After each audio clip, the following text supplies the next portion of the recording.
natyra ime janë muret dhe brenda 4 mureve kalon pjesa më e madhe e kohës. Edhe koha hikën gjithmonë më shpejt. Nuk e dia, ju e keni ndjerë ju këtë gjë. Në fakt nuk më e masi çka. Çdo vit kalon më shpejt se sa viti paraardhës.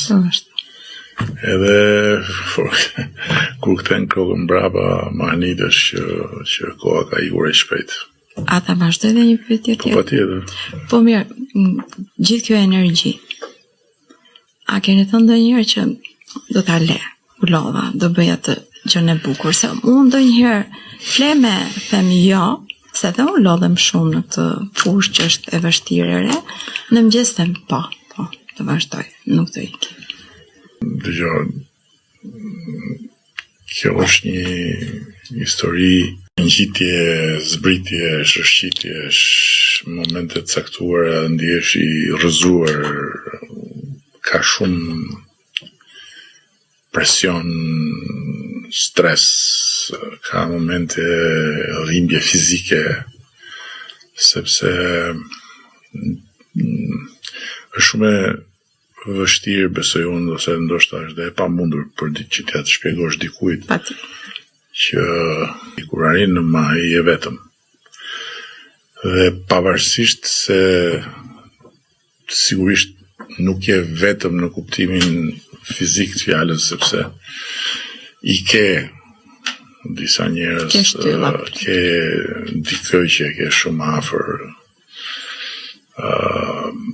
siç kam unë për shembull gjysmën time më të mirë, ose ke disa njerëz që, por në fund kur duhet marrësh një vendim je vetëm, se ti do ta marrësh, ti do ta përballësh dhe ti do përballesh me pasojat ose me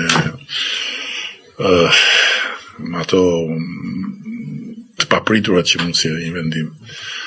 Dhe kjo është një punë, vendime është pa numërta në ditë, se janë vendime që nga vendimet më të shpejta, më të vogla ndukje, por që nuk është për ty mund të jetë vendim shumë i vogël, por për dikë që ka një problem personal, është një moment shumë i rëndësishëm i jetës vet.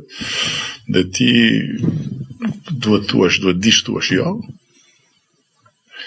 Por kur thua jo, sigurisht që do marrësh përsipër edhe energji negative të dikujt që s'ta kupton atë jon ose të tjerë. Dhe patjetër që në moment caktuara mund të vit plasësh edhe në moment caktuara mund këtë ardhur që të them. Por ajo që kam vënë re është që ajo lëre këtë punë është si përfaqësore. Pra nuk si e mirë me vete. Jo, është si përfaqësore, nuk vjen nga shumë thellë. Domethënë është një akumulim që të vjen një moment edhe thua, por që ta kem insistuese jo. Se në momentin kur fillon bëhet insistuese, atëherë ti duhet kuptosh që ka mbaruar zjarri. Dhe në momentin që zjarri ka mbaruar ose është duke ulur, aty në moment duhet të thuash do energji ta ndezësh. Deri këtu isha, jo se ndezë. Por mua zjarri nuk më ka dhënë shenja rënje. Dhe nga ana tjetër është eksperienca që fiton edhe dijet që merr të ndihmojnë shumë që të menaxhosh situatat me më pak konsum energjie dhe me më shumë efikasitet.